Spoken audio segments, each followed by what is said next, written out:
two series are already wrapped up. We got guys waiting in the Western and Eastern Conference Finals. The Celtics and the Mavericks both moved on, beating the Oklahoma City Thunder in the West for the Dallas Mavericks and the Cleveland Cavaliers in the East for the Celtics. They're waiting to see the results of the Game 7s happening tonight as we are recording this episode, and that is going to be all broken down next here on the Brick House.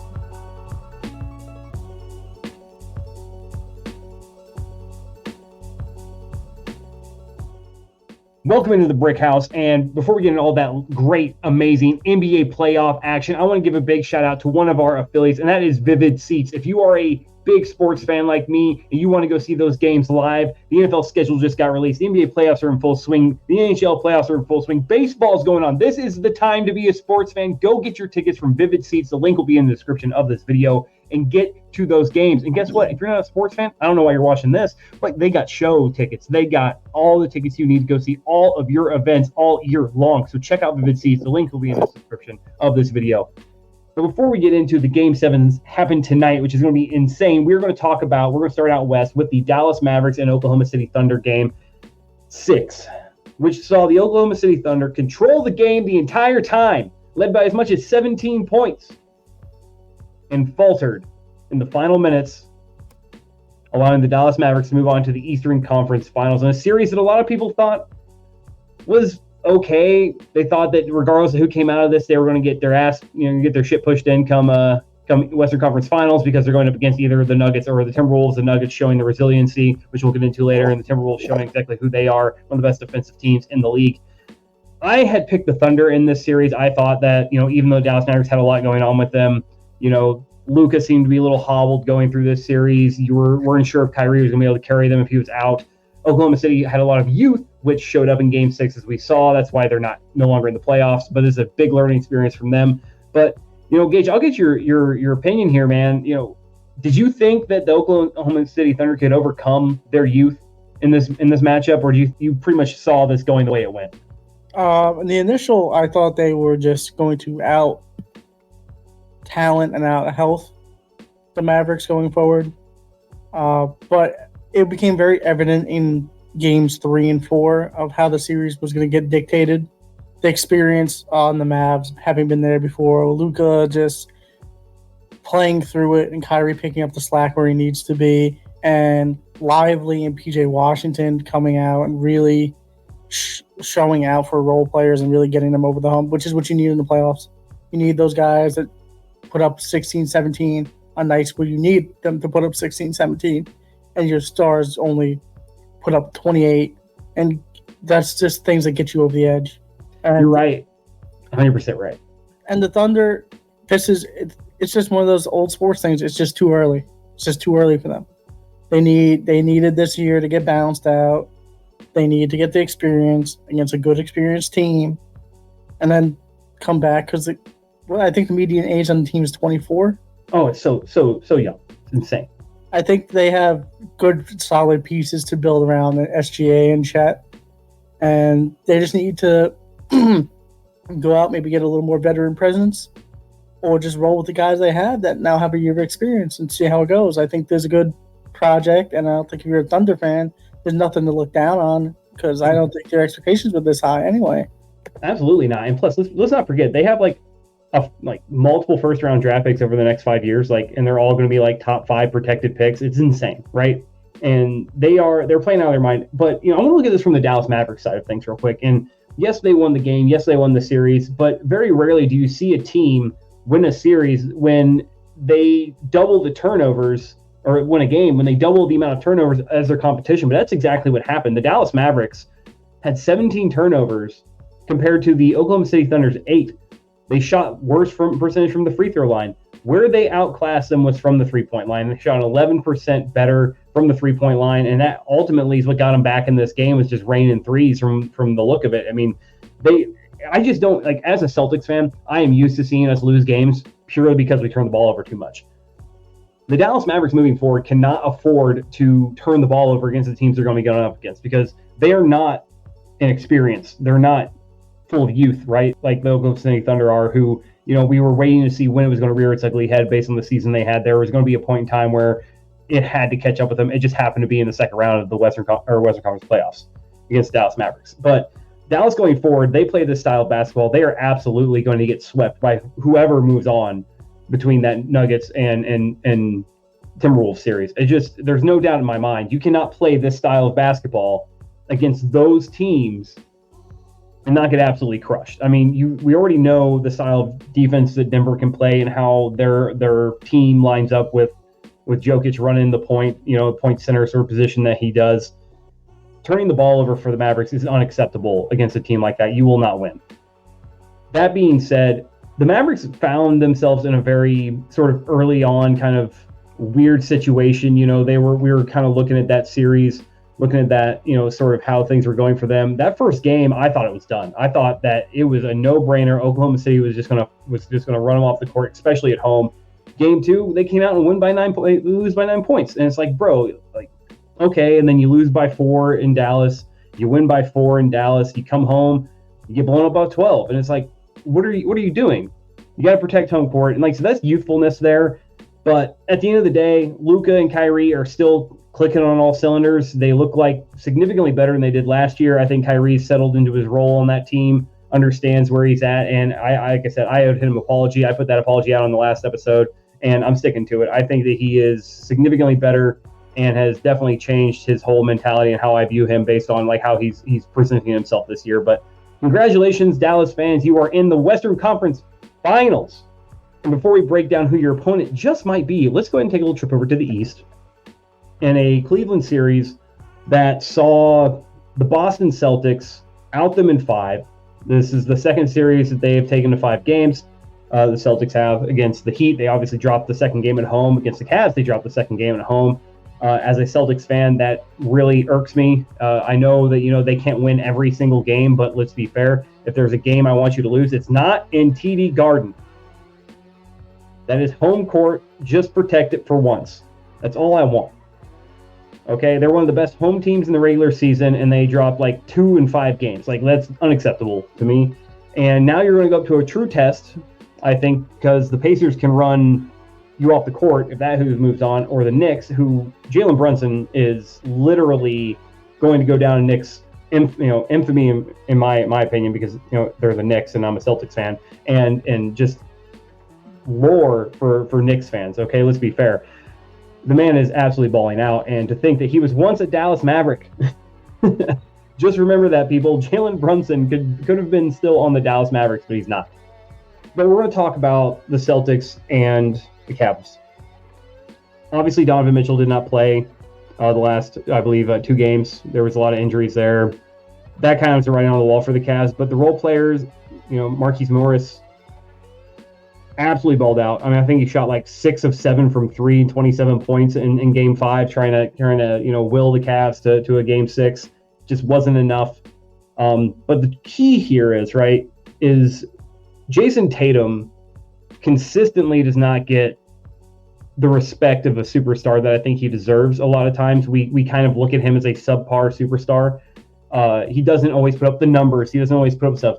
He is the first player since LeBron James in 2013, I believe, to lead an entire series in points, rebounds, steals, and assists. Okay, pause for dramatic effect. First player since LeBron James, to do that. Has gone to the Eastern Conference Finals 5 of the, 7 years he's been in the league, and yet this man gets treated like he's a sub. Oh, it's the talent around him, blah, blah, blah. The guy absolutely is a baller. And we were giving a bunch of shit because he's he's only put up 15 points. He was literally being triple teamed. You could see all 5 defenders in the picture frame with just him and maybe one other Celtics player. And we want him to score points on that? No. Pass the ball, which is what he did, and they win. That's the kind of guy I want. And that's what they did. They're moving on in this. They're still the best team in the East. They are still the favorites to win the finals at this point. It's just going to come down to who they face. That's what a lot of people believe. That is honestly what I believe. However, as a Celtics fan, I am still pessimistic because they continue to lose Game 2 at home to subpar talent. And I feel the Eastern Conference Finals is not going to be subpar talent. This is going to be a very good team they go against. Do I like Would I rather see Indianapolis? Yes. Why? Because I don't think they play good enough defense, and I think we can hold them down with pace. The Knicks scare me, mainly just because they're this good without some of their star players. Like, could you imagine if Julius Randle was playing right now? It would be like, dear God, okay? But Gage, I want to get your opinion on the Celtics here and where the Cavs go from here as well. It's just, I'm just like not downplaying the talent on the Celtics or Jason Tatum or Jaylen Brown or Derek White, who's going to be the guy that's going to get you there because Derek White is sometimes the best player on the floor. Oh, absolutely is. They might have the easiest walk to the finals I've ever seen. The Heat without Jimmy. Yes, that's a huge hurdle for Celtics and Celtics fans to beat the Heat. Yes, but there's no Jimmy Butler there. You're playing the Cavs without Jared Allen and 2 games without Donovan Mitchell. Darius Garland and Marcus Morris did everything they could to try and extend that series, maybe get Donovan back on the floor, but it just. You can't beat a team like the Celtics without your leading scorer. You just can't. As much as Darius Garland is a very, very good talent, he couldn't do it by himself, especially without the presence of Jared Allen that long. Because Al Horford was just going to kill him. And he did. Going forward, I don't know what the Cavs do. I would like to see keep that core together, but I feel like it's going to get shuffled around a little bit. But I don't see them repeating as high a seed next year. There's rumors that Darius Garland wants out, that there's some animosity in that locker room. There have been rumors coming out that, Spider Mitchell said that there was some immaturity in that locker room and that that's why, he didn't think that people were taking it seriously. So there was a lot of that coming out. There's a lot of not so good news coming out of Cleveland right now. But to your point, you can't beat a Celtics team, even without Kristaps, without your best player. I mean, Mobley was filling big shoes, putting up points, getting boards. Yeah, but okay, who's gonna defend third option Derek White? Who's gonna defend second option Jaylen Brown? No one. And you got Drew Holiday, who's been playing really well. Peyton Pritchard off the bench is a firecracker. He can drop 20 points on you. I wasn't going to bring up Drew because Drew had an off series against the Cavs. But Drew's still a great defensive player, great point guard, has been there so many times. His experience is invaluable at this point. I would like to, this is for the Celtics going forward now, they're either going to play the Pacers, who, yes, unlike all the other teams in the playoffs, are healthy, but the Pacers don't play defense. And you're not going to outshoot a Celtics team that has this much talent. You're just not going to. You can't run any given night. You can't run and gun 120. You can't run and gun 120 against the Celtics. You can't do it. And if you're the Pacers, you need to put up 120 to win a game. Because you're letting up 110, 115. And you can't be the Edmonton Oilers of the NBA. It just doesn't work. It does not. If the Knicks, as a Knicks fan, the detriment to the Celtics is you keep dropping games at home, the Knicks will win the series. Oh, yeah. As hurt as the Knicks are, which is ridiculous. The Knicks win at home. They win at home. And MSG is probably the worst place to play if in the playoffs and if you're a Boston sports team. Oh, Jesus. And it's been rough on the Pacers. The Pacers haven't come close at MSG this series. And the Knicks just look infinitely better when they're playing in MSG. And I really hope Josh Hart plays and stays healthy. But again, the Celtics could have a cakewalk because the Knicks are missing everyone. Like Precious Achiuwa is getting starting minutes. Not to slight Precious Achiuwa, he's playing good basketball and great defense. But no Mitchell Robinson, no Julius Randle, no Bogdan Bogdanovic, who is supposed to be out at points. And unless we get more 17-point games out of Deuce McBride and Alec Burks, what are we talking about in this series against the Celtics? Yeah, I mean, it's going to be crazy. But once again, like you said, you can't drop games at home, right? Like if you're a top tier team, you don't lose at home. You might lose a road game. I'm okay with that. It wasn't about the Celtics losing games. It was about them losing them at home. But at this point, like if they come and play, insert, Pacers or Knicks here in this next series, and you go, okay, they win game one handily. I would almost take the money line in game two for whoever they're facing, because it just seems to be the standard at this point. And you could probably win a decent amount of money, because like I'm sure they're probably going off at a plus a couple hundred, like turn $100 into about $400, but that's how the Celtics have looked. They just almost seem disinterested. Like they come out, they blow them out game one, and they're like, we're just going to do it again game two, and then game two comes out and they get smacked around. It's like, oh, maybe it's not that easy. They look like they want to coast until they get to the final. Oh yeah, absolutely they do. And that effort level is what's always concerned me, because even when they weren't as good as they are right now, they always seem to do this. And it's why, as a Celtics fan, I'm always pessimistic about how this is going to go. I always feel that regardless of how good the team is, they always have this idea that they're just going to be this, we'll coast it out, we'll do whatever we need to do, this will be fine. That's not how basketball works. It's not how anything works in the NBA. You have to fucking try for it, man. And sometimes they just seem like they're disinterested in trying. And I don't know what it is. Like almost they feel like they should be handed to them. But then again, they come out and say things like Jason Tatum said, we were looked at as a super team, but we didn't get rewarded by when they had 2 All-Stars, They had 1 MVP race, like their guy in the MVP race. That's it. They didn't get any other awards, hardly at all, is what you would expect from like a super team, right? And so, I don't know where they go from here. Hopefully, the Celtics that I know they can be is what they've been in games 1, 3, 4, and 5 of all the series so far. Those dominant sort of defensive powerhouses where they're really just controlling the flow of the game. That being said, if they lose at home again, I might have a heart attack. Joe, I have a real quick question pop in my head. If they get bounced in the Eastern Conference Finals by either the Pacers or the Knicks, do you blow it up? I mean, it'd be hard to. It'd be hard because it's not like you're just making the first round. You're not not just making the first round. I think you would see it more likely that the coach goes than anything else, because I saw a breakdown of like how their salary cap's there and everything like that. They're not even one of the top teams associated with the salary cap. They have very good developed role players, aging veterans. But I mean, Al Horford's still balling out, plays good defense, is viable. I think he still has a few years left in him. The Kristaps deal isn't that large on the books. Derek White, they're working to secure him long term. They're looking to secure Drew. I think they extended Drew Holiday already. He's kind of getting on the wrong side of 30. But your guys your core is still under 28.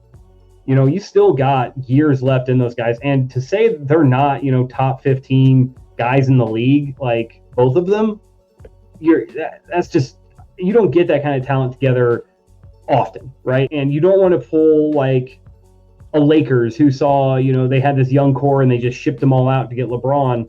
And, you look at Julius Randle, how he's playing for the Knicks, and some of all these other guys Brandon Ingram, like these guys were solid number 2s on their teams. They were allowed to flourish, and you got rid of all of them as they were developing. And now you're trying to figure out what life might be like post LeBron, and you're getting bounced in the first round, and you're a consistent, play-in team. That's what you are now. And you kind of did that. You don't want to be the Dallas Mavericks who have a Jalen Brunson and have this style of, basketball, things that they can do. And you essentially gave up Jalen Brunson for an older version who's got a little better ball skills, Jalen Brunson and Kyrie Irving. I mean, that's what you did. Both of them can give you 30 in any given night. I do like the way Kyrie handles the ball a little better, but I think Jalen Brunson probably plays a little better defense in my mind. So you do these things, right? Like, and I can understand, there's only so much falling short you can take, but this would be more of a coaching issue with this talent, because you have to keep the guys focused, you have to keep them engaged, and you have to keep them driving, right? And I think that's where you see this kind of, the question would be, and, people have pointed out, when Brad Stevens was the head coach, the Celtics didn't play with their food, right? Like, They did not lose at home, hardly at all. When they met what was considered to be superior or inferior opponents, they blew them out, controlled it completely. Same thing with Ime Udoka. The 1 year he was there, same thing. Since Joe Mazzulla has taken over, they have consistently found themselves lacking mental focus, not controlling the ball well, just not engaged in the game. And so at that point, you're like, I'm not saying Joe Mazzulla is a bad coach, but you're looking at it from this perspective that's a problem that he's caught, that you have to point there, because it's not the talent. These guys have been to the finals. They've been to, the Eastern Conference Finals multiple times. Sometimes it doesn't go their way, sure. But at the end of the day, I just don't see how you blow it up with the youth that you have. Now, if these guys were in their 28, 29, 30, 31, 32, your main core, I'd lean more towards yes. Because at that point, you're like, they maybe have 5 or 6 more years, but you're going to get your value out of them now. You clearly can't win with them. Do you call the experiment over? I think that you would call it over similarly to how I think the Sixers should call it over. You continue. They had one main guy, but the Sixers. This is what I'm getting the comparison to. It was from the Sixers. The Sixers didn't draft well. If you look at the draft, the people they took in the draft and who they could have taken, literally Philadelphia, their process was literally passing on the player they should have picked and allowing the Celtics to pick them. That was literally what they did. They got Fultz, they could add Tatum. And it just went like that. 3 drafts, it went like that for them. The player they picked flaked out, and the player that was picked right after that player balled out. They just did not evaluate the talent correct. There's a chance that the Sixers could have had Jason Tatum, Joel Embiid. I think they almost had Jaylen Brown. They could have had all 3 of those guys, and then there's a few other, sprinkle them in here or there. The 76ers should have been an all-star team, just their roster alone. They had everything possible in their hands, and they flipped the coin and it landed on the wrong side. That was the fault of the Sixers. The Celtics don't have that problem. They identify talent well, and they don't do it in a way that mortgages their future and sets them up for 5 years of being set back. The 76ers, I think, you look at how Joel Embiid hasn't stayed healthy, how his age is starting to come into consideration. He's getting up there. He's, closing in on 30 if he's not already there. I have to check his age to be 100% sure. But the 76ers are in a different way than the Celtics are right now. You have talent. It's locked up for a while. I feel like year 1 with Holiday and Kristaps would be too soon to blow it up. However, if next year, Kristaps is hurt again and they fall short again, and you're just like, hey, they're great players, they're not championship caliber. Yeah, just at this point, I'm trying to figure out if they don't do it this year, and this is easily they've had very good Celtics teams, and this is the best one of them that they put around Jason Tatum. If they continue to fall short, what can they add to try and get over that hump at this point? Because it's like trying to hit a brick wall at 80 miles per hour and go through it. Raise hell, praise Dale right there. But I mean, yeah, I don't know, man. That's the question I've been asking myself as a Celtics fan for a long time, is that, how many times can you say same old Celtics, right? How many times can you sit there and go, Jason Tatum should be an MVP candidate, but he can't take over a game in its crucial moments, right? And we see them when it happens too. We see them, their offense stagnate and the ball doesn't move, and it's all that's coaching to me. You have to be able to recognize when your team starts to stagnate the ball on the offensive side and just start creating bad shots and forcing and turning the ball over, that, you have those timeouts, right? And how many times do we wait till there's 30 seconds left and they're taking 5 timeouts? I understand. Save them for when you need them. However, control the pace of the game. Get your guys back on track. Sit them down. It happens way too often where they try to save these timeouts in crucial situations where you can control the game. Basketball is a pace game. If suddenly your guys are off pace and they're not doing the things they're supposed to do, use one. I would rather see you use a timeout early, second, third quarter, when a team's on a really bad run, or you're starting to get just turn the ball over and you're just 10 or like a 15-2 or like a 20-5 kind of run, and you're just holy shit, what happened? Take a timeout, somewhere before you're like, holy shit, what happened? Like, read the writing on the wall, guy. Use the timeout. And I think that's been an issue with the Celtics predominantly. And they expect, with the leadership they have on the floor and sort of that, that mentality they should have, that they are able to collect each other and go, and it just doesn't happen. So I don't see the Celtics blowing it up. Back to your original question, I think the coach will get fired first. But 1 year with Drew and Kristaps, I think they give it at least one more. And then if they're in a similar situation, if they don't win it this year, they come back, don't win it next year. The question really has to get spoken about is Jason Tatum and or Jaylen Brown really worth that combination? And this question has been talked about multiple times. I mean, they've been together for years. And, it kind of like, and I think I made a sort of remark in the offseason and earlier this year where their closest representation of what they are together would be like a John Wall, Bradley Beal Wizards, right? Like youthful, young, together for a very long time, and they just never put it all together. That is the worst case scenario for the Celtics, is that Jaylen Brown and Jason Tatum are just a taller version of John Wall, Bradley Beal. I mean, you could look at it as the late 2000s Clippers, the CP3, Blake, DeAndre. You could. You really could. Just a team with a lot of talent, had a few glaring weaknesses, and were always exposed by teams that just were able to play a little better together. I mean, at the end of the day, that's what it could be. But we're going to move on to the Knicks-Pacers series, and which one of these teams will be going on to try to essentially do what we were just talking about and prevent the Celtics from getting a championship.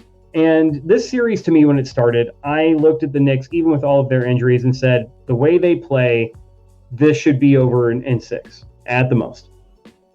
I really didn't think the Pacers could play good enough defense. I thought their pace did not fit playoff-style basketball. If you look at the average pace in the NBA playoffs, it drops drastically. But the Pacers have still somehow found a way to continually just run their style of basketball. I mean, you're absolutely right in your first statement where you said, they have to score 110, 120 plus to win. Their game, I think it was like game 2, they scored 121 and lost by 9. So, I mean, it just shows you what I'm saying. Like, they don't play good enough defense to really do this, day in and day out. But they haven't lost at home, similarly to how we looked at the Magic series against the Cavaliers, where the Magic didn't really lose at home. They couldn't play on the road. The Pacers, very similar, and so are the Knicks. The Knicks are very similar. They don't really lose on the road either, or lose at home either. And I guess that's kind of why it's back in Madison Square Garden, is why I feel so confident for the Knicks. That place is going to be a madhouse.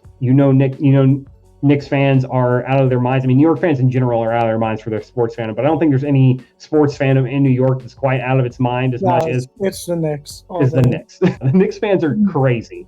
I love Knicks fans. I love watching Knicks fans because you are both sides of the coin every single time. Your team loses, you're the craziest losers in the world. Your team wins, even more insane. It absolutely blows my mind, but I love it. I'm here for it, even as a Celtics fan, Boston fan. I hate, have to have that hatred for New York, but I love watching Knicks videos, regardless if it's a win or a loss, because the energy you guys bring out is nuts. Absolutely insane. And I expect this to be a Game 7 just celebration for Knicks fans tonight. I think they're going to beat the Indiana Pacers. I think this is going to be I don't want to say this game's not going to be close, but it just kind of has the feeling of a Knicks control from the tip sort of game. That's kind of how I feel this going. You do have OG Anunoby and Josh Hart are both game time decisions in this right now. I think you need both of them to make that, sort of idea reality, because Josh Hart has played there's so many minutes you have to make up for if Josh Hart's not on the floor, that I just don't know if the Knicks' depth can be tested to that point. It's already tested. You can't keep pushing the envelope here, right? Like, people who push the limits find out pretty often they push back. All right, like that's what happens. Things you can only push it so far before you find out there's a repercussion to that. Josh Hart and OG Anunoby need to play in this game. Manage their minutes, but they need to play. I think Josh Hart's more important than OG is to playing that, but I think they need to put some minutes in here, and it's going to be interesting to see how that sort of works for them. But yeah, they need to find these guys on the floor, specifically Josh Hart. I'd say at least 20 minutes. Oh, okay. So here's where we're gonna differ here, because being a Knicks fan and really watching every single game in this playoff run, which I know you're a fan of the sport, but I don't think you're watching Knicks games like that. Probably not. We need Josh Hart way more than we need OG. You're right there. Josh Hart needs to play over 30 minutes. Like, hate to break it to you. Like, he's been playing 45. Wow. He didn't sit till the third quarter of the third game. Jesus. Like, you touched on it, but we can't replace those minutes. There's no one else that can play defense on Pascal Siakam. No. Besides Precious Achiuwa. But Precious Achiuwa doesn't have the point scoring ability of Josh Hart to stay on the floor for 45 minutes. He's just not as big as a threat. Precious Achiuwa won't give you 13, 14 offensive rebounds a game. Because Josh Hart, I don't know if you've seen the memes. There's an offensive rebound over there. It's a guy flipping into water. It's just Josh Hart. That's the level of effort Josh Hart gets down low for the offensive boards. And Isaiah Hartenstein needs to have another 8, 9 offensive rebound kind of game. Because that's where you kill the Pacers. Their defense isn't good enough to stop second chance points. It's just not. You're going to get great shots, open opportunities. If Jalen Brunson plays like he did in the second half of Game 6, the Knicks have a very good chance. If he plays like he did in the first half, the Knicks are cooked. Because I don't think Dante DiVincenzo can replace the scoring ability of Jalen Brunson. Sorry, and it's just facts. The Pacers are healthy. They have their rotation. It's just the Knicks need to out-hustle, out-will people, and that's how they win games. It's a gritty style of basketball, and they need to continue to play bully ball with the Pacer team that just doesn't want to play that style of game. No. I mean, I think Josh Hart said it the best. That's not who they are. No, it's not. It's not who they are. Not who they are. It's not. They're trying to act tough. It's not who they are. Pacers want the floor open and space, so Tyrese can penetrate and kick it out to the arc. We know the game plan, but I do think it's at the Garden, and the Pacers just had not shown they can play in the Garden. Yeah, it's going to be interesting. Like Josh Hart's key. It's going to be. I think if Josh Hart doesn't play, the strain may be too much on the Knicks. That means you're getting like 20 minutes out of Alec Burks. Yeah, and you need the Villanova trifecta, man. You need the Three Musketeers there, bud. Like, it has to happen. Which means if you're playing Miles that much, that means Shake Milton needs to get on the floor too. Yeah, it is a recipe for disaster if Josh Hart is not a go for this game. And I know he's hurting, and you're talking how effective can he be if he's not 100%. And the real thing isn't to ask how effective can he be if he's not 100%. It's like, how effective can other people be if you don't play him at all? And I think he's gonna go out for shoot around. I think if it's up to Josh Hart, he plays. Yes. I think that if it's up to the coaching staff and that sort of thing, you're going to kind of I don't know, man. It's going to be tough. It is going to be a tough time for the Knicks if he is not on the court. And I think the coaches know that. Tibbs knows that. I still want the Knicks here. I still think the Knicks are going to hold this series. I think the fans in MSG are too much. I think it's just going to be too loud, too powerful. It's going to really control this series. I think that if the Pacers wanted to steal one in MSG, it should have been significantly earlier in the series. This is not the game with essentially the Knicks having their backs to the wall, which is how they should feel. You as a Pacers fan or Pacers player wanted to come in here and go, oh yeah, we got this, or this is our game. The road team has not won a game this series. Josh Hart is the catalyst. Like I said, you need the Three Musketeers for me to feel confident in the Knicks being able to take this, like overly confident. I still think they got it without him, but you go from like a 10 to 15 point win down to like maybe a 5 or a 6. And that is too close for comfort for me. But I still got the Knicks moving on here. You will face off, my apologies, the Celtics in Boston after winning Game 7 today. Knicks, Boston, New York, Celtics going at it again as if it never stops. It is going to be a crazy madhouse. Those teams are so close together that it is a home game for both of them. And what it should be, the fans travel very well for both of these franchises. There's probably going to be fights. Yeah. Probably going to be fights. But we as basketball fans are here for it. New York Knicks, Boston Celtics, that is your Eastern Conference Finals as predicted here by the Brick House. We're going to move out west to the final series of the second round, and that is the Nuggets and Timberwolves in a series that started out with me thinking the Nuggets were throw them on the grill and put a thermometer in them until they are done because they are damn ass close to being cooked. And then they rattled off 3 in a row, reminding me that they are the defending NBA champions before getting absolutely embarrassed by 45 points in Game 6 and having to come back to Denver for Game 7. I think it's interesting. This is, again, the Timberwolves have not won in Denver. I think that's... Or they did win in Denver. Did they win in Denver? Yeah, they did win in Denver. They won one game in Denver. Games in Denver. Yeah, they won the first 2 games in Denver. Lost every game at home until they finally blew them out by 45 in Game 6. And now they go back to Denver. I picked the Wolves in this series. I was reinforced after 2 games that I had made the right decision. And now I'm looking at it and I'm like, I just don't feel like you can count the Joker out. As good as Ant is, I think that we have identified, this is going to be kind of a hot take, I think. Rudy Gobert might be the weakness of this team. The defensive player of the year on the best defensive team this year might be the weakest link of this team. Because he doesn't score predominantly well.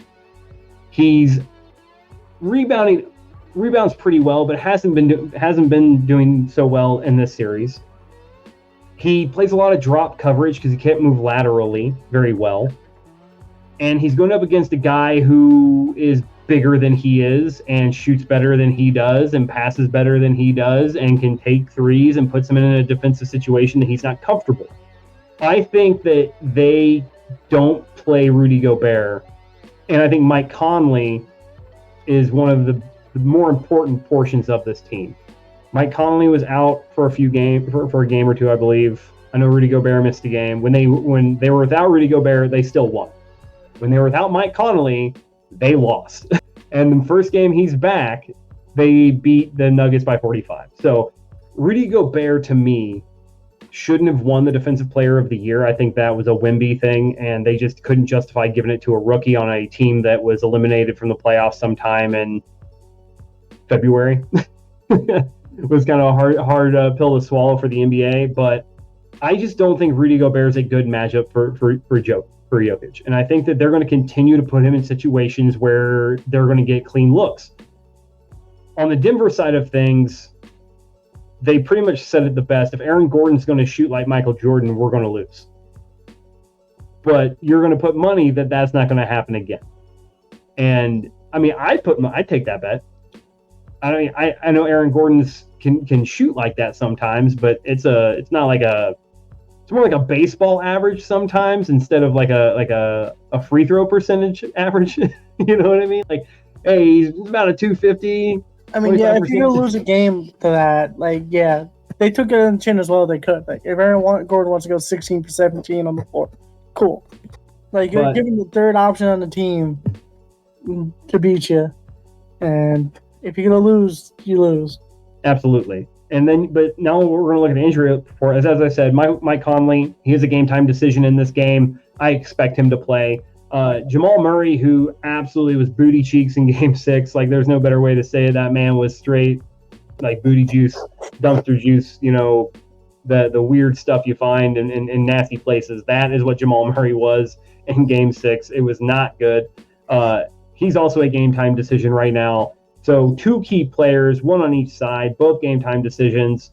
I'm going to say the Denver Nuggets stay in Denver and do not move on to the Western Conference Finals. Your Minnesota Timberwolves led by Anthony Edwards, will represent Minnesota in the Western Conference Finals against the Dallas Mavericks, which is a series that I think the Timberwolves are absolutely going to own. But Gage, what do you think? You touched on a lot of good points already. Unless they move to a zone in Minnesota, Rudy Gobert is going to get exposed. Because if you've watched, he's waved off help defense a lot to one-on-one against Jokic, which he's got cooked every single time. And then out-rebounded after. Nikola Jokic also stretches the floor. Rudy Gobert cannot play on the perimeter. No. He just can't. He just doesn't have the movement.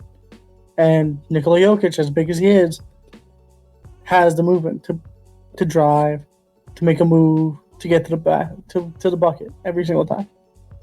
Or he's just going to make you play off and he'll just shoot over you. I think Jamal Murray and Mike Conley both are going to play, without a question.